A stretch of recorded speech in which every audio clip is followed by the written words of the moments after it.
Professor Sims here once again. Collard greens, 7 bushels. Washed thoroughly, but these are fresh. Take a look at my pot liquor for my collard greens. This is Tabasco. Sweet onions, not regular onions. You got to get the sweet onions to make it more flavorful. There is garlic powder, salt, a little bit of water, and you can use whatever meat you want.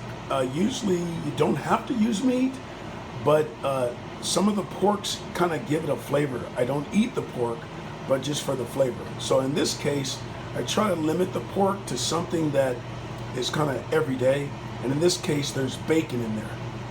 Okay, let's see how it turns out. See you soon.